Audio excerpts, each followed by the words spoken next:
Greetings, everyone, and thank you for joining us for today's operator meeting. My name is Hannah Hiccup, and I will be your host.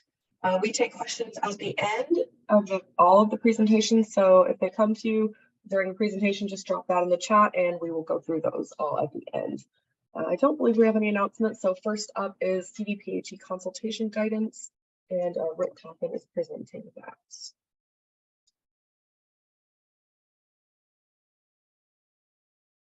Hey there, good morning, everyone. Can you hear me okay? Yes. Great. Well, thanks for having me. Thanks to COGCC staff for including me in your operator meeting this morning, and thanks to everyone on the call here. For those of you that I haven't had the pleasure to meet yet, my name is Rick Coffin, and I'm the energy liaison at CDPHE. I work closely with COGCC on a number of oil and gas matters, with one of my main activities being consultations under COGCC rules 309F and 314.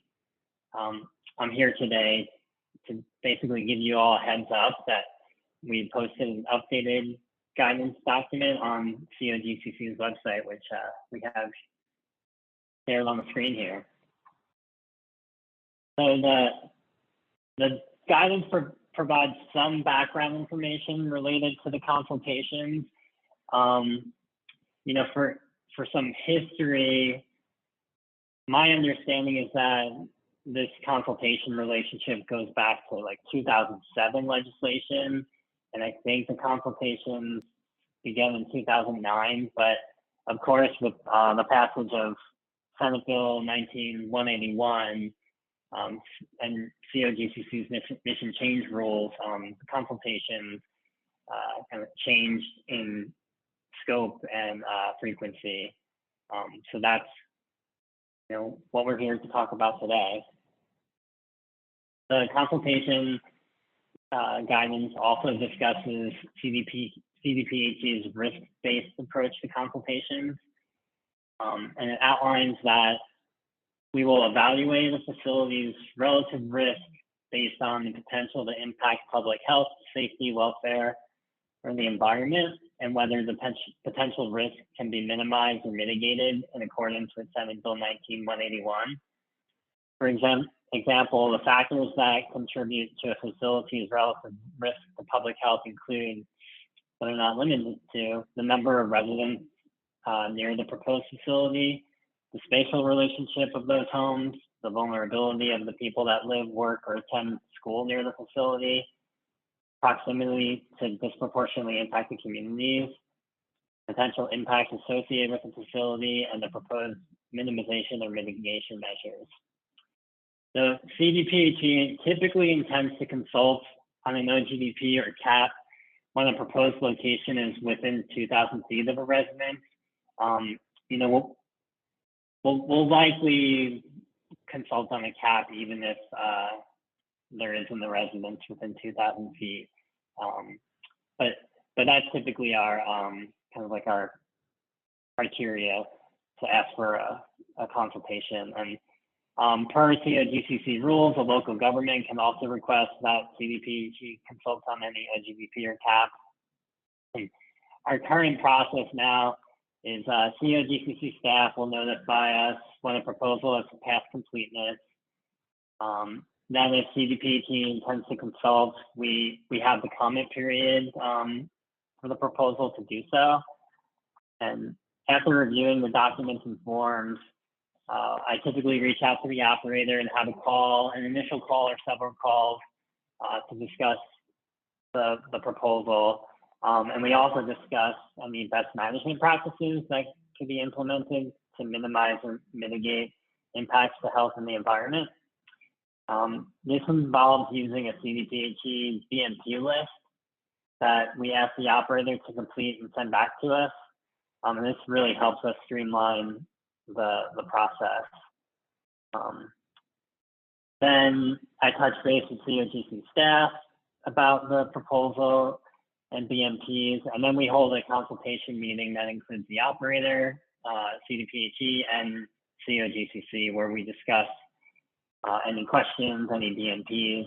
And then in the end, I write up a summary of the consultation process and note any BMPs that the operator has agreed to or COGCC recommends, and COGCC uses that information to inform the director's recommendation, which is considered by the commissioners during the hearing.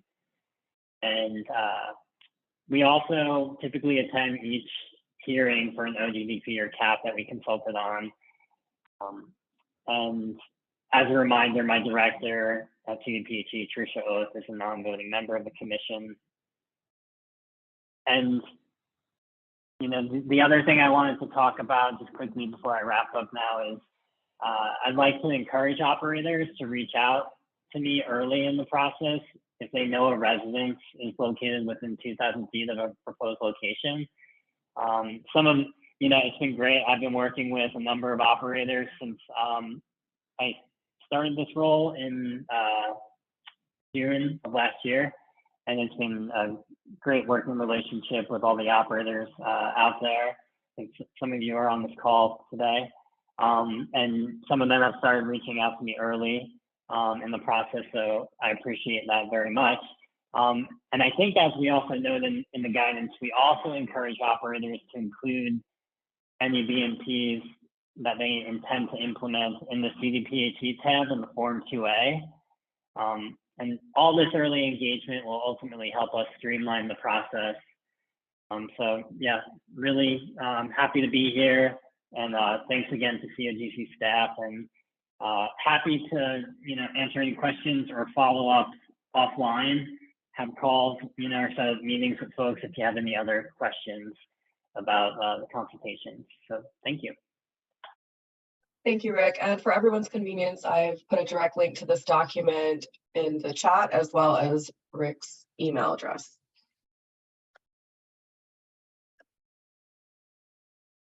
Next up, we have environmental forms approval. That'll be Greg Geronlo, and I believe he's sharing his own screen. So go on with that, Greg. Good morning, everyone. Give me just a moment, please. And I can't hear you.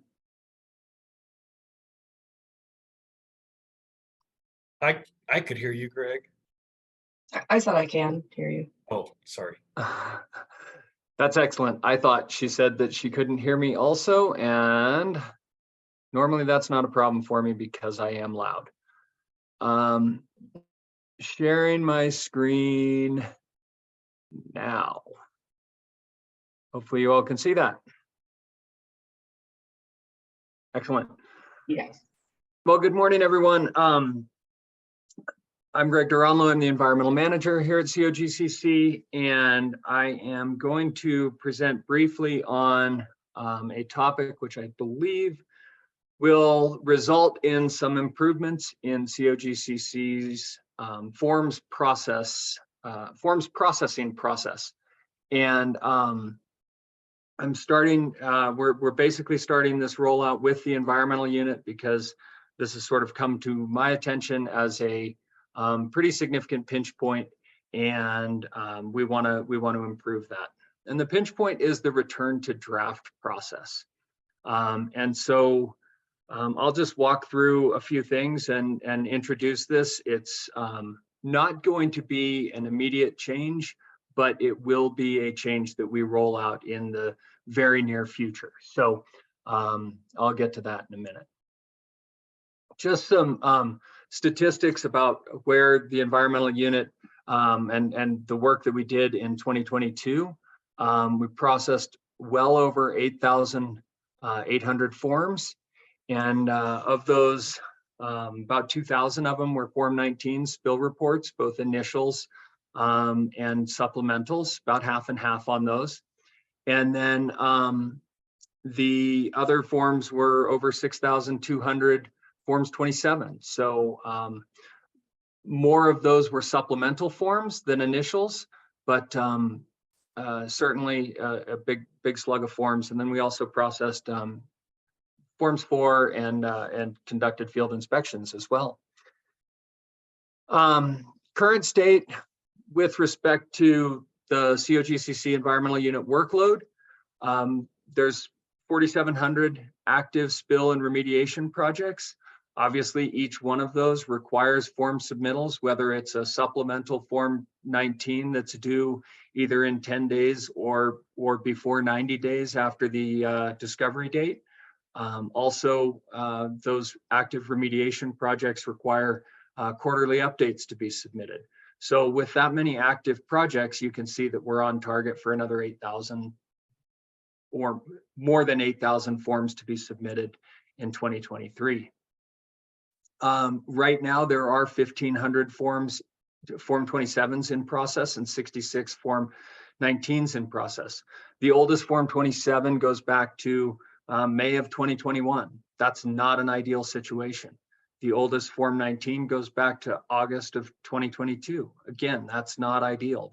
That's not a situation that we want to be in, but it's an acknowledgement of the volume and then issues with the forms that hang them up. We have 12 EPSs processing forms.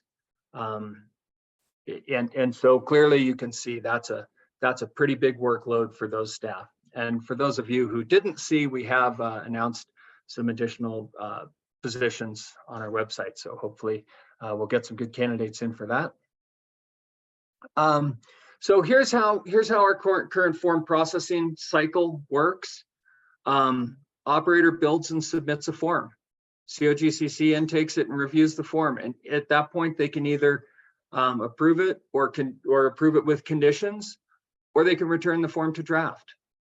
If the form is returned to draft, the operator can corrects the issues, adds attachments, changes attachments, resubmits the forms.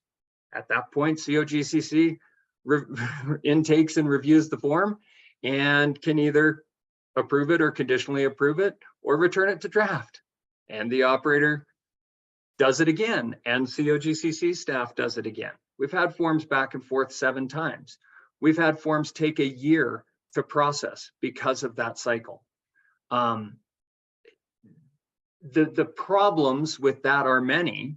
One of which is COGCC, the rules say that we will endeavor to review forms in 30 days. If it's going back and forth, to be honest, I don't know how long it's taking to review, because there's the time of the initial submittal, and then there's all the back and forth, some of which is on the operator's side, some of which is on our side, but there's no real tracking of that time. So we'll still show a form with an original submittal date, let's say that May of 2021, and if we approve that tomorrow, that's been in our system that long, even if it wasn't truly in our system that long. One other thing that staff has observed, as operators have been really scrambling to meet those form review or form submittal requirements that are in our rules. We've seen a general decline in quality of submittals. We've seen more errors come in with forms. We've seen more data come in with forms that doesn't seem applicable to the form that's being submitted.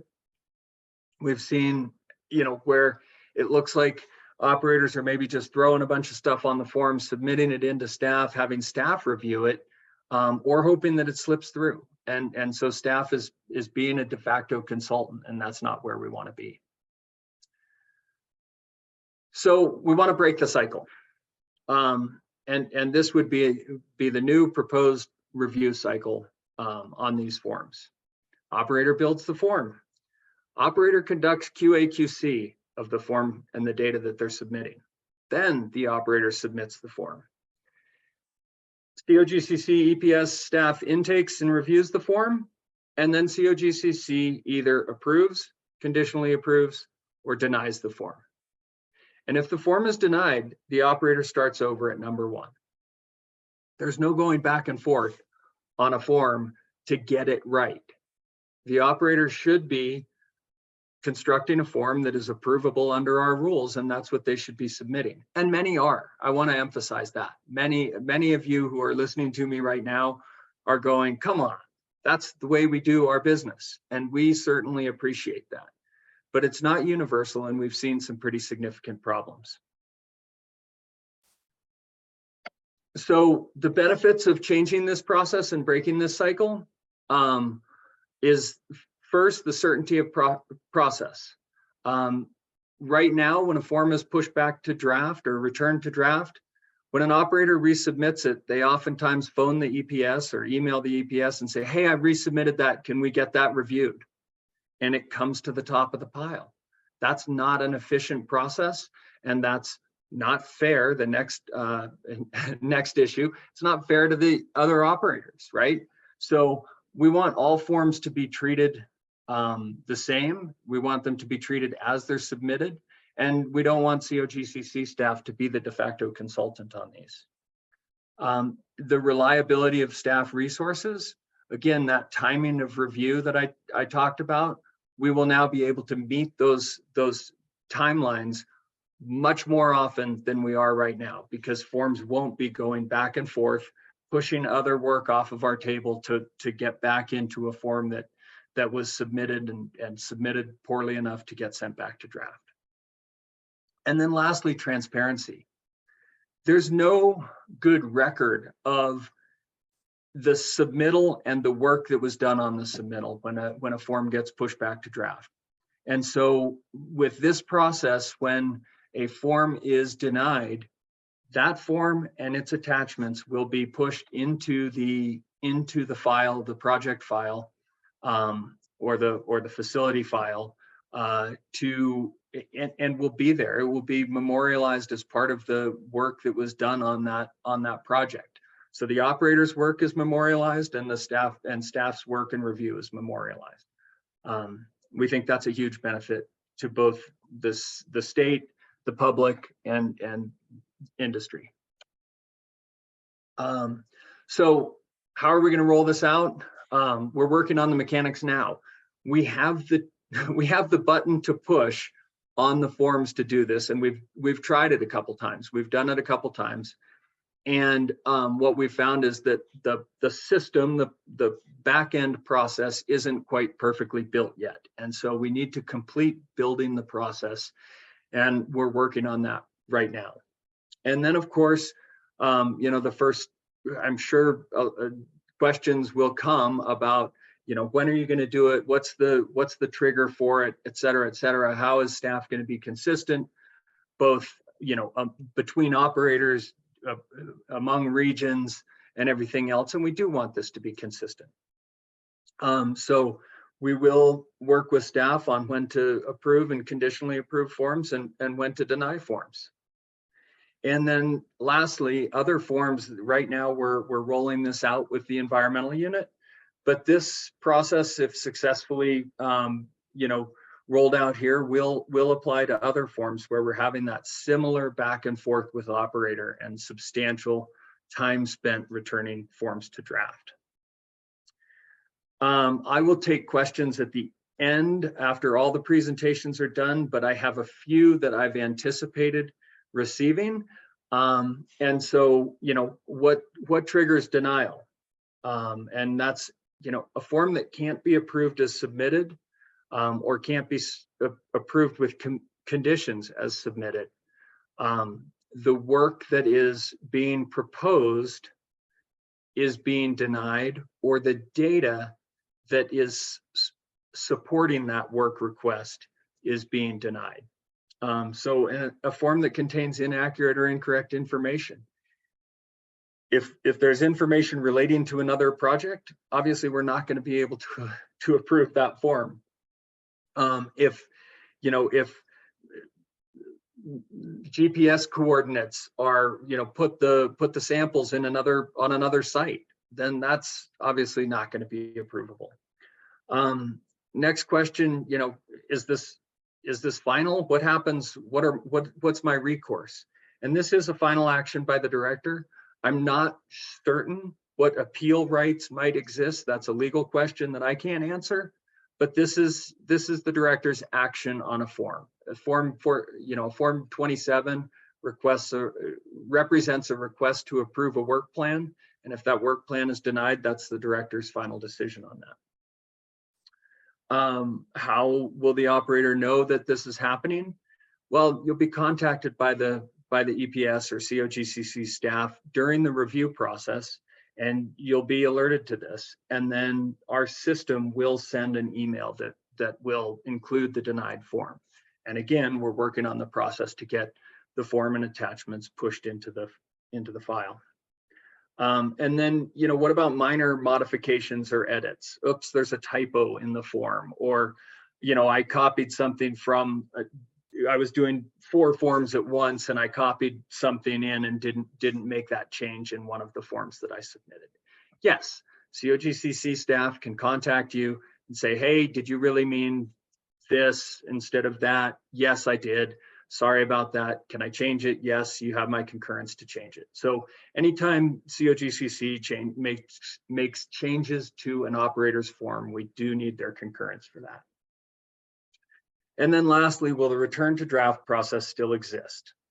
Yes, but only in very limited circumstances, or when the operator submits a form and requests it prior to COGCC staff initiating the review. In other words, you've submitted a form and maybe a week later you get additional analytical data in and you want to pull that form back and amend it with that data, that's fine. You certainly can contact staff and have that done.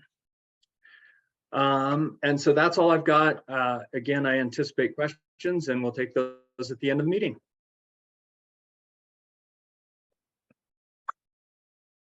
Great, thank you, Greg. Next up, we have Form 3 deadline reminder, and Chris Eisinger is presenting that. Good morning, everyone. Thanks, Hannah. So I just wanted to remind folks about the Form 3 deadline, which is now passed for every group. At this point, we have received just about half of those Form 3s for operators, which are required to submit. And I've looked, and it looks like there's another just under 100 in draft. So please continue to work on those and get those in as soon as possible. At some point in the coming weeks, we'll be issuing warning letters and then potentially NOAVs for those who have passed the deadline. And then regarding the Form 1A, I know there's been questions and interest as to when that will be available, and we are feverishly working on that still. It's a complex form. Hopefully we will have something available soon, and we will of course let you know as soon as that's available for people to use. And also with regards to the Form 3 and timing for submitting a 3A, you do have 90 days after approval of your Form 3. And so we want to ensure you have plenty of time to work with the 3A before that 90 days is up. Finally, the Form 1B, which is the annual registration. Just a reminder about that is due April 30th. So we're still a couple months out on that, but I just want to give people heads up that it will be coming up April 30th. And what I'm going to put in the chat here is the contacts, the best contacts for the Form 3 and 1B. We've had some staffing changes and whatnot, but if you ever have questions about who to contact, you can always go to our website, to the regulation and then forms section, and then click on the particular form, and you will see listed at the top of the page the best staff contact. But for Form 3, you would contact Debbie Lutz, and for the Form 1B, Terry Economic would be the best contact. And you can also reach out to Meredith Moon, who is our new finance manager, or myself, and we can try to get you an answer as quickly as possible. So that's it, and I'll answer any questions anyone might have at the end as well. Thanks, Hannah. Thank you, Chris. Next up, we have staffing updates and upcoming opportunities, and Sabrina Trask is presenting that. Good morning, everybody. Can you hear me okay? Yes.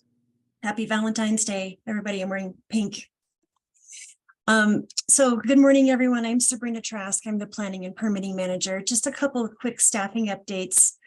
I think most of you probably already know, but just in case you don't know, the OGLA team has hired a new second supervisor. We're super happy to have Ben Frizzell on board with us now. He comes to us from Weld County Department of Public Health and Environment. So he's joined John Noto as the second new OGLA supervisor. So now we have 2 OGLA supervisors, 2 senior OGLAs, so Doug Andrews and Rebecca Treats, and 6 OGLA specialists. We also have a job posting that's currently open. And Hannah, if you could drive on our website, or I'm happy to share my screen if that's easier for you. On our homepage, you can find our job announcement. It's the 3rd one down there. It says COGCC is hiring 6 OGLA specialist EPS2s. That link will take you to the governmentjobs.com website where you can find that application and apply to be an OGLA specialist. And then Hannah, if you want to go back to our homepage, there's another job at the top of the page there. This is for Greg Duranlo's environmental group. He is hiring 3 EPS folks into his environmental staff. So again, you can access that link from our homepage. The 6 additional OGLA specialists, that position, that announcement closes next Tuesday, February 21st. And the 3 EPS environmental specialists, that position closes on Thursday, March 2nd. And Hannah, sorry, if you could just go back to our homepage again, there's another way to find this. Eventually, these links are going to scroll off of our news and notices. You'll be able to find them if you dig a little bit. But if you click on the About Us link and then slide over to Jobs, that is the link that takes you directly to the government jobs website. So if you don't happen to see the link front and center on our homepage, you can also access the state job website through this other portal on our website. I think that's all I have for staffing updates. Great, thank you, Sabrina. Next up, we have sources of produced water, link to facilities, scout cards. John Morgan.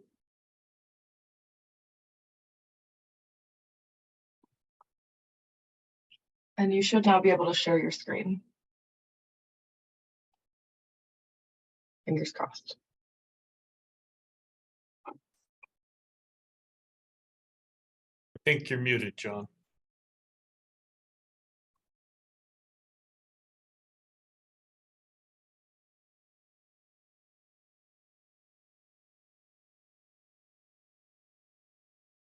Actually, it looks like, John, you don't have a microphone showing up, so you may need to connect your microphone. Okay, I think we'll give him a few minutes to straighten that out, and we'll move on to OGDP pre-application consult, and then we'll come back to you in just a moment. John. Thanks, Hannah. That's me again, Sabrina Trask. We've been working pretty closely with COGA, with some industry folks and Director Murphy, and we'd like to sort of informally, for now, roll out a pre-application consultation program. I don't have any slides today. We're not formalizing this at this point, but I just wanted to give a quick introduction.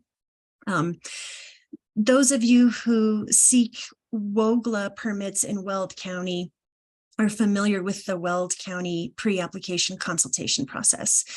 OGLA staff has participated in that process, and we find there's a lot of benefit to having those pre-application consultations.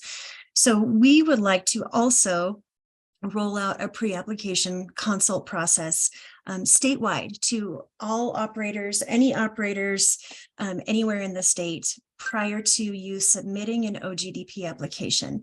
We're encouraging this. It's not a requirement. It's not in the rules as a rule-based requirement, but it's definitely something that we're inviting and we're encouraging, because we do find a lot of benefit with meeting with applicants before they submit their OGDP application.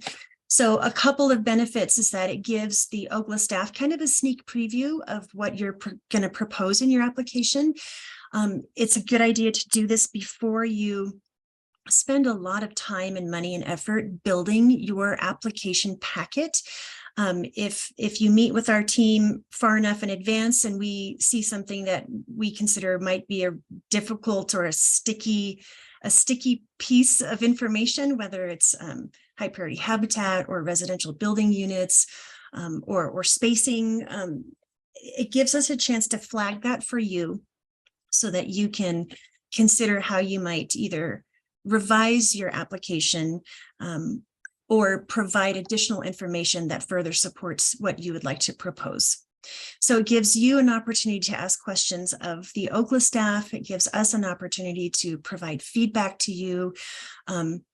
This would be mutually beneficial because it could alleviate questions and concerns either from the applicant or from staff.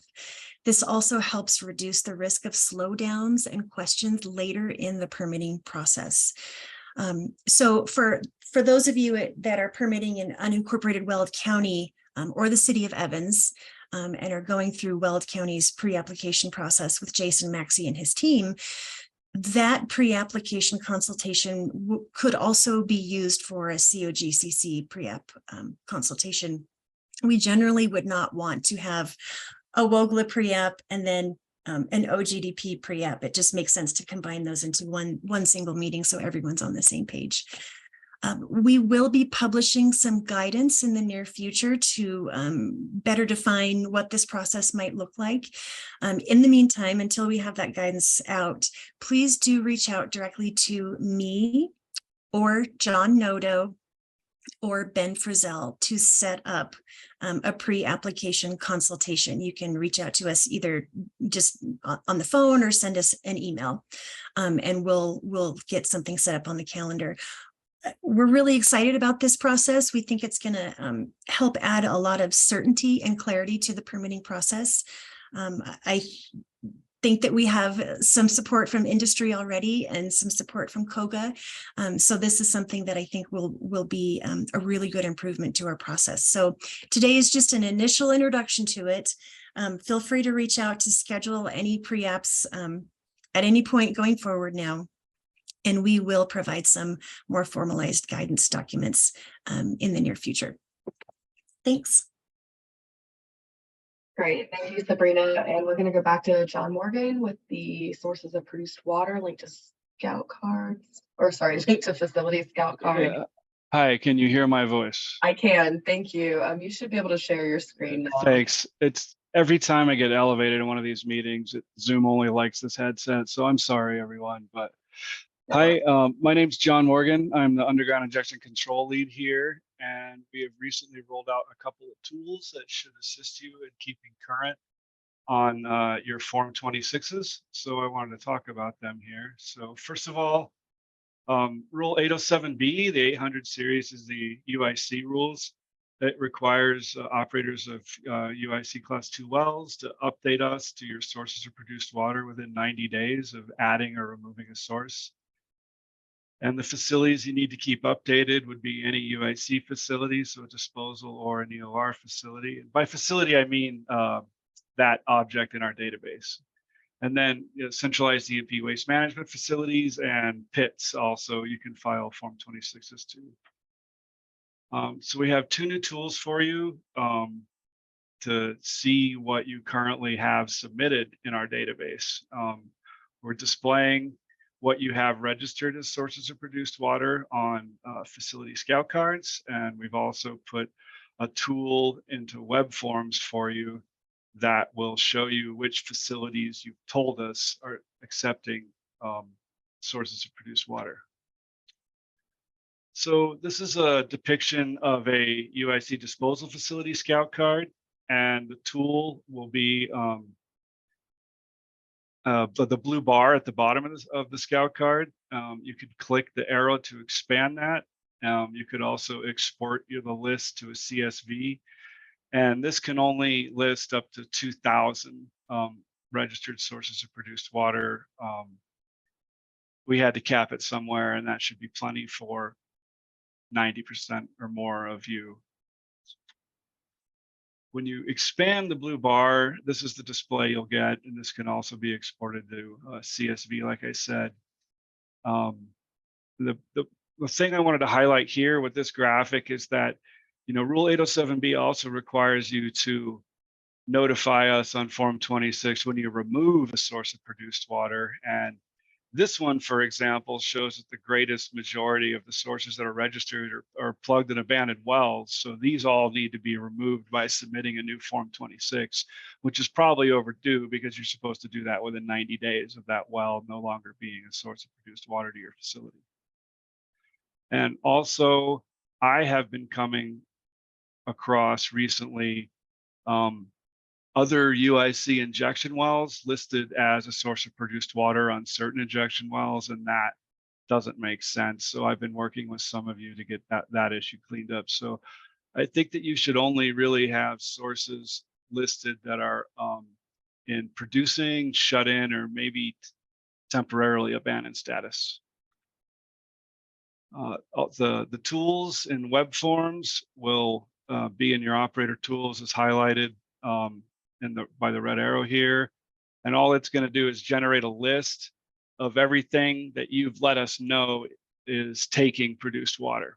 So hopefully that'll let you know if you're remiss in filing Form 26s to facilities that are taking produced water that you haven't let us know about.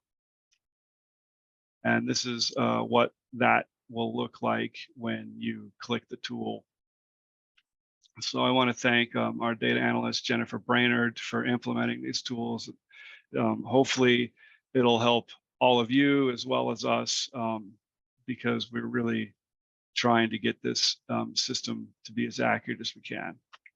So one last point is on your Form 26s, if you indicate that the transport method for that source of produced water is either pipeline or both, meaning pipeline and truck, please double check that you have registered your flow lines on that facility's location so that we don't have to have a big back and forth to get you to register your flow lines. That's what I have. I hope that that was clear. As always, I'm more than willing to take any questions. Thanks a lot for your time.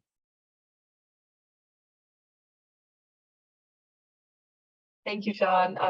Anybody with questions can drop those in the chat and we'll get to those after the presentations. Next up is surface owner protection bond analysis, and Scott will be presenting on that. So really, this is just a second or third, perhaps, reminder that we have a tool to try to assist you to do your surface owner bond analysis. As Chris said, in the coming weeks, we'll be beginning to process some approved Form 3s and intake the financial assurance associated with those by means of a Form 3A. And for many of you, you've indicated on your Form 3 financial assurance plan that you no longer believe you need a surface owner protection bond.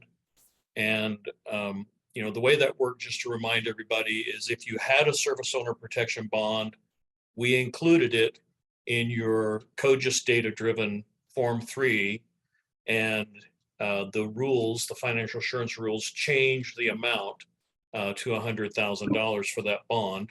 And perhaps that change, or just perhaps the updated data engagement, prompted you to realize that you really don't need a surface owner protection bond. And you've indicated that on your Form 3 plan.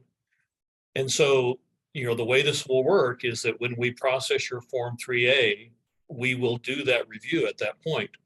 So if you want to try and help yourself through that process, I would recommend that you do this analysis now before your 3A is being processed, so that you'll be ready to provide the information needed in order to complete that rule compliance. And so just a quick reminder, you can find this on our website under data. You click on the operator name. I'm going to enter our fake operator, but you enter your operator name in the operator slot. And then when this screen comes up, just click on the operator number or operator name, and you'll see a button right here called Surface Owner Bond and Surface Use Agreement Report. Click on that and you'll get a report that you can then manipulate to, Sorry, I think I took over your sharing thinking that it was still John sharing. Do you want to reshare? Or you were meaning to share, right? yeah, Okay, sorry about that. I thought it was John's screen still. So I took Nope. it over. So they haven't seen anything that you've been doing. I'm so sorry. oh, okay. So let me go back. So again, if you start on our home screen, you can click on data, click on the operator name, enter your operator number, click on the name of the company. And when this screen comes up, you'll have a button that says Service Owner Bond and Surface Use Agreement Report. You click on that button. And then you can export this to Excel and manipulate this information to remove all the information that would not require you to have a surface owner bond. So if the surface owner is a mineral owner, you don't need a bond. If the surface owner is part of the applicant, you don't need a bond. Or if there's a surface use agreement, then you don't need a bond. So you would just click these three to all be no, and then the remaining subset would be those properties that we don't have the information in our data set that based on the information in our data set would indicate you still need a surface owner protection bond. So I just wanted to remind everybody that this tool was out there, and you know, in the coming weeks we'll be processing those plans into the 3A process, and you'll be able to save yourself some brain damage if you go ahead and get this research done and are ready to have that conversation with our financial assurance assets. So that's really all I wanted to say. Thanks. Thank you, Scott. Now we'll move on to the questions, and there's not very many. The first one I think is for Greg. What are my compliance obligations if my form is denied? That does sound like it's for me, Hannah. So operators are required to be in compliance at all times, and a denied form doesn't change that or relieve the operator from their obligation to be in compliance. Great, thank you, Greg. The next question, Sabrina, will you be requiring drawings and documents to schedule pre-app meetings? Sort of. I'm going to give a really vague answer because, again, this is a brand new process. We don't have all the details fleshed out yet. At a minimum, we're going to need some just sort of basic information about what you're proposing. How many locations, if they're new locations or if those locations are proposed to be amended, where are those locations? So maybe some lot longs or section township range information, an approximate number of wells, an approximate area of mineral development. So if you already have a DSU that you know you're going to try to develop, or if you're going to propose a new DSU. So any sort of basic information that you can provide to us up front will be helpful so that we can review that information and start forming some potential questions that we could ask you once we do get together for that meeting. Right now, again, it's nothing formal, nothing formalized. It's not a rule-based requirement. So I hesitate to say we're going to require X, Y, Z. It's really meant to be a positive opportunity for an applicant and for staff. And right now, I'm hoping to have some flexibility into what information we would ask for, or what information you would want to provide. As we continue to develop this program, like I said, we'll create some guidance documents and try to roll out some specifics as to what information is most helpful. I would say that we would not ask for, a formal surveyed drawing. I would prefer that we have these meetings before you get to that stage of spending a lot of money or resources to create, formally surveyed maps and drawings or diagrams. So initially we'll just be a little bit flexible. We'll figure out what works best for applicants, what works best for us, and we'll build this process together. I think that's the right approach here. Thank you, Sabrina. The next question is, Greg, are there errors or missing data that operators are consistently making requiring Form 27s and 19s to be returned to draft or rejected? So that's a really hard question to answer. And one of the reasons is the reason that we're going to be pushing for the denial instead of the return to draft. If errors get returned to the operator to be repaired, then they don't get tracked in our database. The missing or incorrect information that forced that kickback to draft isn't memorialized. And so, you know, I do know that there's a few issues that we've had with certain operators, and they've been sort of repeated over and over. One of the things that we find, and I think this is a good suggestion. If we put a condition of approval or a requirement on a form for a given project, that probably applies to other projects as well. And that's one thing that has been very frustrating for staff, is when we actually identify an error on one form, and then, you know, I understand if that's also on 3 other forms that are currently in process, but if the next form that is submitted comes in with that same error on it, then that's a systemic thing that you know, we want to break that cycle. Great, thank you, Greg. The next question is, what is the most efficient process to add SUAs to wells where needed? Hannah, I can take that one. The easiest way to add an SUA, a surface use agreement, to a well is through the Form 4 sundry notice. You can create and submit a Form 4 sundry notice using the API number of that well, or for a location as well. Attach the SUA and submit it. I will caveat that if you are submitting an SUA or any documentation for a location that has been approved as part of an OGDP, there's a little bit of nuance there. So maybe give me a call if you have a case like that you want to walk through before you start submitting sundries. But generally, to submit a sundry or to submit an SUA to a well, the Form 4 sundry notice is the perfect mechanism for that. Thank you, Sabrina. And Hannah, if I can jump back in, I did get some information from my staff on what they're seeing.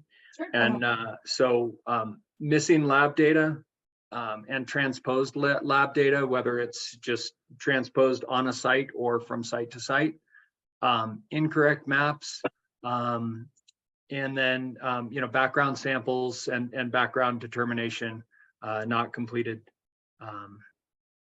at all sometimes. Great, thank you, Greg. I don't have any other questions, and that person also said thank you. I don't have any other questions, so I'll just move on to wrap up, but if any come in while I'm wrapping up, we'll just say them. So here are the next meetings that we have. The next one will be March 14th on a Tuesday. And then if you need to be added to the operator email list, you can email me here and I will add you to the invite list. And I think that should be it for today. Thank you everyone for joining us on Valentine's Day, and we hope you have a great day. Take care. Thanks, Hannah. Thank you.